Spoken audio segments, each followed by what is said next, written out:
Hello guys. За энэ удаагийн бичлэгээрээ миний амьдралд нөлөөлжсэн хоёр дахь том номоор уулзах чинь өмнөх номтой ер нь бас агуулгын хувьд адилхан санагддаг. Би бол шууд хавцыг нь хараад шууд авч ирсэн. Хавцан дээр нь болохоор сөрөг бодол, стресс, нойргуудэл, тархалт минь баяртай бодлоо чөлөөлье гэдэг ном байсан. Тэгээ тэр номныхаа нэрээр анх ингээд пэйж бүх юмудаа нийцсэн баггүй. Номын зохиолчийн хувьд баг багт нь эцэг эхийн салаад түүнээс болж өсвөр насндаа маш их тархалаад сэтгэлээр унаад өөртөө итгэлгүй болсон.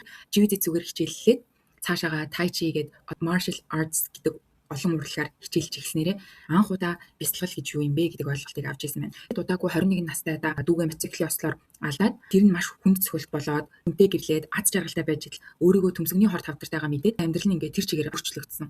Энэ хүний амьдрал өөрөө ингээд дээш олол нэг доош олол тэр үед өөрийгөө ингээд тоохгүй яваад хавдар нь улам томроод 2.5 см-ээс 4.5 см болсон байсан. Жимсний шүүсээр эмчилдэг Мексик руу хөтөлбөр рүү яваад тэгээ эмчнэр нь тухайн үед юу яриад байгаа юм бэ? Чамд хэдхэн сарын хугацаа үлдсэн байж тээ болохгүй штэ гэд хэлчихсэн ч гэсэн ямар ч гэсэн Мексик руу явсан байгаа. Тэгээ энэ хэсэг дээр болохоор яг Apple Cider Vinegar гэдэг Netflix-ийн киноны хэсэг яг санаанд ордог. Тэгээ тэрийг яриулаас амар гоё цуврал. Үргэлжлүүлээд ном руугаа орох юм бол Мексик руу явж ирээд хавдар нь жижигссэн байсан. Тэгээ буцаад хэвийн амьдралд орсон чинь 2 жил өнгөрсний дараа хавдар нь 7 см болоод ургацсан. Хорт хавдрын 4-р шатны үдээр очоод тэгээд химийн эмчилгээгээ хийлгээд тэгээд аврагдсан байдаг.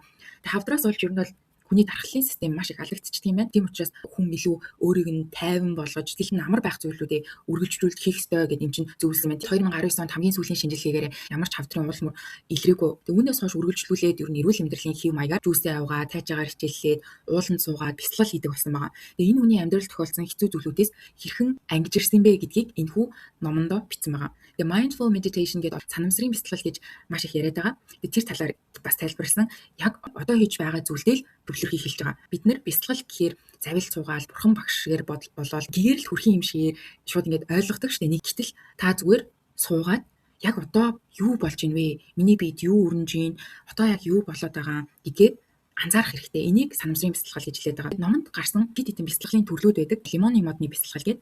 Та урдаа лимоны мод байгаагаар төсөөлөөд тэр модноос лимоныг аваад үнэрлээд хутгаар дундуур нь зүсээд үсийг нь ууж байна гэж төсөөлнө. Таны ам нь ингээд лимон идж байгаа юм шиг яг шүлт амтагдаад шүлс чи ялгарна. Бодит амьдралээр ингээд лимон байх байгаа шүү дээ. Гэхдээ таны бие дотор лимоныг амтлахад явагддаг химийн урвалууд яг явагдах болно. Энэ дасгалыг хийхэд бол бас аюул сонирхолтой юм билээ. Яг ингээд аманд шүлс ялгараад өөрийгөө ресетлэх буюу өөрийгөө дахин эхлүүлэх хэрэгтэй. Шинэ программыг өөртөө суулгах хэрэгтэй гэдэг шиг энэ номон дээр бас яг тэр зүйл давтагддаг. Таныг хүрхийг хүссэн болон хүсээгүй зүйл болон таны өөртөө хилдэг түүхүүдээс үүсэл гарлаа. Та хэрэг өөрийгөө доогуур үнэлдэг вэ? Хэрэг шалтгаан тоочдөг вэ? Хэрвээ та үнэхээр л өөрийнхөө амьдралыг чин сэтгэлээсээ өөрчлөхийг хүсч байвал өөрийнхөө бодлыг ресет хийх буюу дахин эхлүүлэх хэрэгтэй. Судалгаагаар хүн өдөрт ойролцоогоор 6,000-аас 50,000 бодлуудыг боддог юм байна. Тэгээ жилдээ 18 сая гэсэн үг. Амьсгалахаас ч илүү их бодлуудыг бид нэр өдөр тутамдаа бодож байгаа гэсэн үг. Тэр эдгээр бодлуудыг шинжилээд өөртөө жаахан ч гэсэн болов амьдрах зай, энерги, цаг цавыг гаргаж өгөх хэрэгтэй. Бид нэр ингээ компьютераа апдейт хийхгүй бол маш удаан ажиллаад, уншаад, аюу хэцүү байдэн шүү дээ ажиллахгүй гацаад. Яг тэрнтэй адилхан бид нэр өөрийгөө ингэж апдейт хийж шинжлэх ёстой. Хүмүүсийн хэлдэг, зохиогчийн сонссон хамгийн их давтагддаг одоо ихтгэл үнэмшил нь бол дандаа юм сөрөг бодлууд дээр тулгуурлалт юм байна. Тэг үүнийг эерэг бодлуудаар өөрчилж ресет хийх хэрэгтэй. Яг л бидний өмнө хэлсэнтэй юу амар хэцүү штэй гэж хэлхийн оронд надад өөрчлөх сонголт байгаа штэ. Надад боломж байгаа. Өөрчлөлт чинь сайхан зүйл штэ. Амархан штэ гэх мэт өөртөө ойлгуулах хэрэгтэй юм байна. Таны амьдрал тохиолдсон зүйлд бус та тэр тохиолдсон үйл явдалд хэрхэн хариу үзүүлж байна вэ гэдгээс ер нь бүх зүйл хамаарна. Хуучин програм чинь алдчихвал яах юм бэ гэж хэлээгвэл шинэ програм чинь таныг зүгээрээ тайван тий хоёлаа үүнийг хийж чадна гэж хэлдэг болдог байна. Сөрөг бодлуудаа эерэг бодлоор солиод ирэхээр өөрийнхөө аз жаргалтай эргээр харах боломжуудаа илүү нэмэгдүүлж идэг. Юунд ч яарах хэрэггүй. Мэдээж амьдрал бол уралдаан биш. Бүхий л өглөө өдөр болгон шинэ өдөр шинэ боломж гэж харах хэрэгтэй. Асуудлыг ардаа үлдээж сураад түүнээс суралцаж болох эерэг зүйлүүдийг өөртөө авч үлдээж сурах хэрэгтэй. Өчигдрийн алдаа бол өчигдөрдөө л үлдэнэ. Өнөөдөрт харьяалагдахгүй. Түүнийг хүлээн зөвшөөрөөд тавьж явуулах хэрэгтэй. Таныг өөрийгөө хязгаарласан бүх бодлууд ирээдүйд хязгаарлагдсан, баригдсан шийдвэр гаргахад хүргэдэг. Маш жижиг үйлдэлүүд маш том өөрчлөлтийг амьдралд авчирдаг. Энэ нь таны банжи жамп хийгээд марафонд гүгээл, марафоны рекордыг эзэн болоод гээд байгаа юм ерөөсөө биш. Та юу буруу хийсэндээ төвлөрвөл тэр улам илүү ирчиг авч томордог. Буруу юм хийсэндээ төвлөрүүлэх юм бол тэр чинь улам өөрлөвч ингэж татагдаж ирээл томроол байдаг. Өөрийнхөө юун дээр төвлөрөөд байгаагаа маш сайн ажиллах хэрэгтэй. Би ер нь сөрөг юмн дээр төвлөрөөд байгаа юм уу?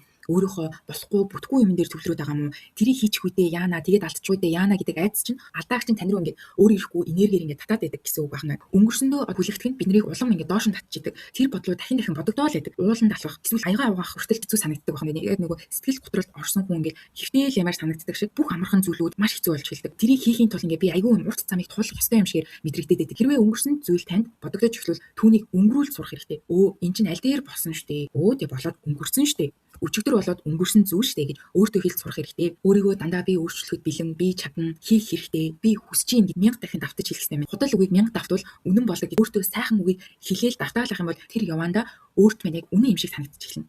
Танд хэрэгтэй ч зүйлдээ цаг зав гаргаж чадахгүй шалтгаан тоочж ивэл түүнийгээ эсрэгээр би үүнд цаг гаргаж чадна штэ гэж хэлэх хэрэгтэй. Сөрөг бодлоод орж ирдэ штэ бид нар. Үгүй ээ сурах цаг алга ингээд маш олон шалтгаан тоочох шалтгаанууд. Тэгвэл өөрөөсөө сурах цаг байхгүй штэ. Надад англи хэл сурах цаг байхгүй гэж хэлэх юм бол үнэхээр хоёуланд нь сурах цаг яг байхгүй гэж юу? Яг хэр цаг хугацаа байвал та үнийг хийх байсан бэ? Хэрэг хугацаа хоёуланд нь хэрэгтэй вэ гэх мэт асуултуудыг өөрөөсөө асуух хэрэгтэй. Тэгэхээр танд тэр хариултууд хариулах замаар өөрийгөө яг үнэхээр надад цаг байхгүй байгаа мó эсвэл би цаг гаргахыг хүсэхгүй байгаа мó амар их цаг хугацаа зарцуулах шаардлагатай болоод би хийхгүй байгаа мó бага цаг хугацааг зарцуулж би хийх юм уу гэдэг тэр хариултаараа асуух замаар өөрийгөө олно гэсэн үг. Хэцүү шттэ. Энэ зүйл амар хэцүү байна гэхэд яг аль хэсэг нь хэцүү байгаа. Яг юу нь хэцүү байгаа гэдгийг өөрөөсөө ингээд тодруулж илүү дэлгэрэнгүй асуултыг асуух хэрэгтэй.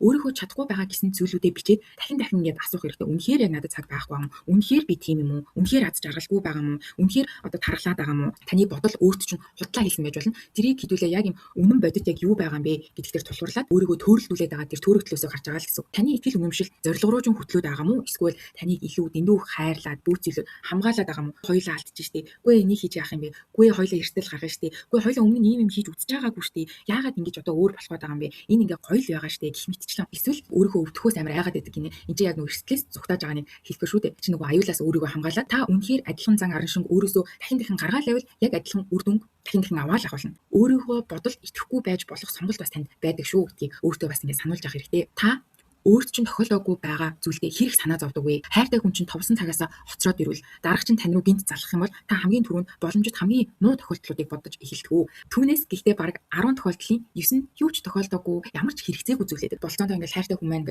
хоцроод ирэх юм бол яана хосолд орсон юм болов уу? Гимтцсэн юм болов уу? Юу болцсон юм бол хамгийн түрүүнд маш юм болохгүй бүтггүй бодлууд ингээд аюух санаа зовдсон шүү дээ.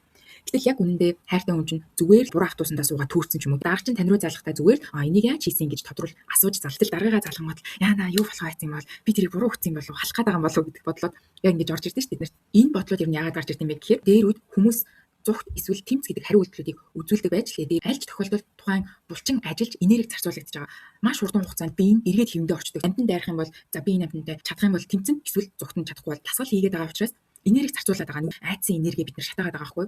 Гэтэл өнөөдөр бидний бие адреналин, кортизол адилхан ялгарч байгаа зүрх хурдан хүчтэй цохилол, түгшээлт, айдас мэдрэл биднэрт үүнийг энерги зарцуулж гаргаж явуулах боломж гарахгүй байгаа. Биеэ хөдөлгөхгүй болоод ирэхээр л одоо улам зүрхний цохилт түргсээл, хурдан цохилол, тархи руу маш их цус шахагдаад өмнөх бичлэгүүд дээр хэлсэн шиг тэр цус булчин руу шахагдаад хоол боловсруулах систем ажиллах ёстой цусыг ингээ авчиж байгаа. Тийм учраас бид нар маш хүчтэй стресстэй эхлүүл бидний биед нэмэлт зүйл тохиолддог гэсэн үг. Та хэрэг дасгал хийн тэр хэмжээгээр стрессээ илүү ихээр зохицуулж чаддаг. Стресс, кортизол яг өмнө нь байсан шигтэй уялдаж өгж байгаа гэсэн үг. Та стресслээ адреналин, кортизол ч маш ихээр ялгарлаа. Тэр энерги зарцуулаад булчингаа ажилуулад гүүхэд хүс гаргахад зарцуулах юм бол тайвшраад хэлтгээ гэсэн. Өнөөгийн нийгэмдэх хит их хариуцлага, хит их амлалтуудаас болж бид өөрсдөө дарамтыг үүсгэж стрессийг бий болгодог. Зарим зүйлд бид нар бол үгүй гэж хэлж сурах хэрэгтэй. Мэдээж одоо хүмүүс туслах нь сайн хэрэг. Энэ зүйл нь таныг сайхан болгодог байж болно. Гэхдээ энэ нь таны цаг шүү гэдгийг та өөр анхаарах хэрэгтэй. Энэ бол миний цаг шүү. Миний өөрийгөө хүндлэхэд, хайрлахад зарцуулах цаг шүү гэдгийг анзаарч авах хэрэгтэй. Тэгээ та үүнийгээ өөрөө ч хүсдэг хэрэгтэй. Яг хэсэг рүү орох юм бол хүмүүсийн түүхүүд байна л да. Жишээл маш их тамхи татдаг хүн ирээд би тамхинаас гармаар байна. Амьсгалахад ч хэцүү байна гэд манай энэ зохиолч сайн байна. Шийдвэр гаргасан чинь маш сайн. Гэхдээ би олон төрлийн зүйл туршиж үзсэн. Тамхинаас гарах ном уншиж үзсэн, богц ажиллаж үзсэн. Зөндөө олон зүйлийг туршиж үзсэн юу ч нөлөөлөөгүй. Гэтэл зохиолч маань магадгүй чи тамхиа зогсоох бодлого байгаа бололтой. Хэрвээ чи 100% шийдвэр гаргаагүй бол юу ч чамд нөлөөлөхгүй шүү хэлсэн байгаа. Та үүнийг засахыг үнэхээр чин сэтгэлээсээ хүсэж гин үү? Тэгээс 100-ийн хооронд хариулаарай гэхэд одоо бол яг 100% одоо хангалттай гэд шийдээд ирсэн байгаа. Тэгээд тэр хүн 7 хоногт тамхинаас гаргах уулзалт зуугаад майндсетээ өөрчилж эхэлсэн байгаа. Таны доторх бодол сэтгэлгээ майндсет чинь зөвл бол та ямар ч муу зуршлыг эвдэхэд маш амархан болдог. Өмнөх номон дээр гарсанчлан одоо тухайн идэгрэх гэж буй хүн маань өөрийгөө тамхиггүйгээр ирээдүгөө төсөөлж чаддаг байх хэрэгтэй. Тэгэд энэ аргаар бид нэр хумсаа иддэг, арх ууд, худлаа хэлдэг, мөрөдөө тоглодог гэх бүх муу зуршлуудаасаа өөрчилж чадна. Гол нь та өөртөө 100% үгүй одоо хангалттай би болсон гэж хэлдэг байх хэрэгтэй юм байна. Дасгал ажил гэх юм бол өөрийнхөө бүх муу зуршлуудыг бичээд тэдгээр зүйлүүдийг хийдэг шалтгаанаа бас бичих хэрэгтэй. Би ямар шалтгааны улмаас тамхи татаад байна вэ? Энд чинь өөрийгөө яг анзаарч эхэлж байгаа гэсэн үг байхгүй юу? Бид нар одоо стресс гэрээ ч юм уу тамхи татдаг тийм. Тэгэхээр бид нар яг ямар үед стресс гэрээ яг тамхи татаад байдгийг гэдэг шалтгаанаа олж тогтоох хэрэгтэй. Дараа нь тэдгэрийг өөр ямар эрүүл зүйлээр орлуулж болох вэ гэдэг. Жишээ нь хуучин муу зуршил чинь их кофе уух, кафеин хэрэглэх буюу энергийн ундааны хэрэглээ байвал тийм. Ядархаараа хэрэглээд байвал ямар үед ядардаг юм байна? Яг ямар үед хэрэглээд байна? За ядарх юм бол магадгүй би хийж үсэн усаар үүнийг орлуулж болно. Дараа нь хийж үсэн усаа энгийн усаар солих гэх мэт хүмүүс бид нар ингээд аюух тархалтай байгаа шүү дээ. Жингийн илүүдэлтэй байгаа. Тэгэд энд бол mindful eating буюу хамгийн шалгарсан арга тархалаад байгаа хүмүүс яг ямар үед юу идээд байна вэ гэдгээ ихэнхдээ бид анзаардаггүй. Идэж байгаа зүйлийг юусаа анзаардаггүй. Жишээ нь хичээл хийж байхдаа хажуудаа юм тавиад идээд. Тэгэхээр хичээлдээ анхаарад жихэр идэхтэй анхаарахгүй байгаа гэсэн үг. Яагаад вэ гэхээр бид нар нэг дор хоёр зэрэг бодож чаддаггүй. Нэг л зүйлийг хийж байна. Нөгөө үйлдэлээ бид нар ухамсаргүйгээр хийгээд байгаа гэсэн үг. Зүгээр ингээ автоматар идээд тэр үед чихэр миний ам руу орж ийн. Тухайн чихэр ямар амттай байна гэдгийг юусаа анзаарахгүй байгаа гэсэн үг. Зурх үзэнгээ юм идчихжээ л те. Ном уншингаа юм идэх. Уцаа үзэнгээ юм идэх. Энэ бүгд эдгээр үйлдэлүүдийг санамсаргүйгээр хийгээд бид нар идж байгаагаа сургуугаар үйлдэж байгаа гэсэн үг. За ялангуяа хамгийн бидний одоо өнөөгийн үед тод жишээ бол уцаараа оролдож байхдаа хоол идж байгаа явдал. Та уцаараа оролдож байхдаа хоол идэх юм бол танд цадсан мэдрэмж төрөхгүй. Дээрээс нь та хэрэг халбагдаж амруугаа хийгээд байгаа юм бэ? Хэрэг давтамжтай хийгээд байгаа юм бэ гэдгээ мэдгүйгээр идэж байна гэсэн. Идэж байхдаа би ер нь өдөрт юу идэж гин вэ?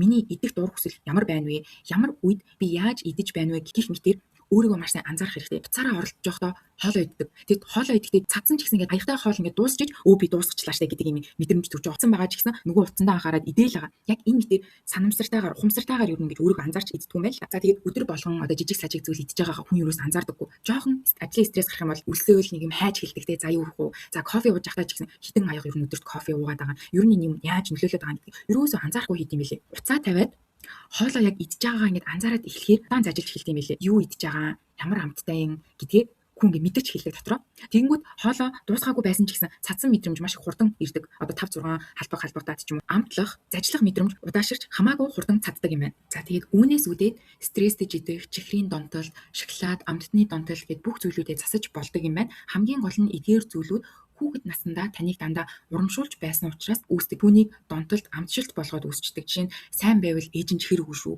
Хичээл хийвэл гоё мөг үү шүү гэх мэтэр нэгэнт насанд хүрсэн хүмүүс учраас бүх зүйлээ хариуцлага ухамсарын түвшинд ойлгож, ухамсарлаж хийх хэрэгтэй. Тэгээ шагнал бол эрүүл бий байх болно гэдгийг өөртөө ойлгуулах хэрэгтэй. Өөрийгөө урамшуулдаг зүйлийг эрүүлээр өөрчлөх хэрэгтэй. Миний сайн байсны шагнал бол мөнгөө цуглуулад гоё аялах гэх мэт гоё дурсамж үлдээх, эрүүл байх гих мэт зүйлүүдээр гэд орлуулах хэрэгтэй. Буруу муу зуршилтаа дургүй юм шиг аашилж эхлэх. Жишээ нь энэ бол миний яг хэрэгжилж исэн арга. Би ингээд кейк, шоколад идэх бүр багасаа ингээд маш их дуртай. Багтаа хоол маш бага иддэг. Тэсээр нарийн ширээ амттай хийддэг байсан хүүхдээсэн байхгүй. Тэгээ том болоод эдгээр нь надад бүр маш буруу зуршил болоод үлдсэн. Хэдий ингээд амьдралын хэв маяг зөв, дасгал хөдөлгөөн хийдэг, идэвхтэй байгаа ч гэсэн идж байгаа хоол хүнс маань хит их чихэрлэг байгаа учраас жим маань ингээд яг сайн бууж өгөхгүй. Тэгээ дараа нь өөртөө ингэж чихэртэй юм ууж идэх болгондоо дургүй байгаа юм шиг ямар заваа юм бэ гэдээ ингэж хэлдэг басна. Хэдий дуртай байгаа юм шиг хэрнээ эхэндээ бол ингэж яг дуртай байгаа хэрнээ зүгээр ингэж ямар заваа юм бэ гэж зүгээр өөртөө хэлдэг. Түлдээ ингэж шоколадтай юмд бүр ингэ маш дургүй болсон байсан. Нэг хацаал ингээл за энэ миний мэдх шин мэн амар заваа юм байна гэдэг бол өмнө нь амар дуртай байсан байгаа ш. Яг идэж чадна. Гэхдээ өмнөшгөө тийм дуртайгаар идэж чадахгүй болсон. Ашиглаад амжилттай болсон. Дараа нь чихэртэй газтай ундаа уух тоолондоо ялгон чихэртэй байна гэл ингээл лээсэн чинь нэг балхангу ам зуурлаад байгаа юм шиг ингээ санагддаг болсон. Тэгээд энэ бол ингээ миний хэрэгжилжсэн туршижсэн амжилттай болсон арга баг. Тарих миний бодож байгаагаар ажиллаж байгаа учраас тухайн зүйл үнэн зөв хамаагүйгээр тархиа хуураад өөртөө итгүүлээд байгаа гэсэн үг. Тэгээд энэхүү номон дээр маш олон түүхүүд байдаг. Ихэнх нь тухайн өвчтний сэтгэл зүйн асуудлууд дандаа өөрт тохиолдсон өмнөх түүхүүдээс нь уран гарсан байдаг. Тэгэхээр та бас өөртөө ямар түүхүүдийг зохиож түүндээ өөрийгөө итгэж үнэмшүүлээд байгаагаа бас анзаарах хэрэгтэй. Буруу түүхэндээ зориулж шийдвэр гаргаад өөртөө шинэ ад жаргалтай түүхүүдийг зохиож түүндээ бас өөрийгөө итгүүлэх хэрэгтэй гэсэн үг. Та бол мэдээж өөрийнхөө бодлоо бүх бодлууд чинь мэдрэмжүүдийг үүсгэж байгаа. Одооноос эхлээд өөрийнхөө бодлыг өөрийнхөө хүсэж байгаа зүйлүүдээр ингэ дүүргэх хэрэгтэй. Аливаа нэг стресс, уур бухимдал гарч ирэх тоолно та түүнийг анзаараад амьсгалаа авч өөрийгөө тайвшруулж сурах дадлыг хийх хэрэгтэй. Тэхийн тулд энэхүү номон дээр одоо өөрийгөө дадуулах маш олон бясалгалын дасгалууд байгаа. Гэхдээ та тэр болгоныг хийх шаардлагагүй. Та зүгээр л өөрийгөө анзаараад түүндээ би энэ зүйл ямар хариу үйлдэлээр зөв үйлдэлүүдийг өөрөөсөө хийж гаргаж сурах хэрэгтэй вэ гэдгээ бодоод тэрийгэ дадуулна гэсэн үг. Энэ бол маш амархан зүйл. Ингийн тулд танаас ямарваа нэгэн их хэмжээний цаг зав, мөнгө, сэтгэл зүрх зарцуулагдах шаардлагагүй өдөр болгон хийхэд л хангалттай. За тэгээд бүгдээрээ эрүүл агаарай. Амжилт дараагийн бичлэгээр уулзцгаая.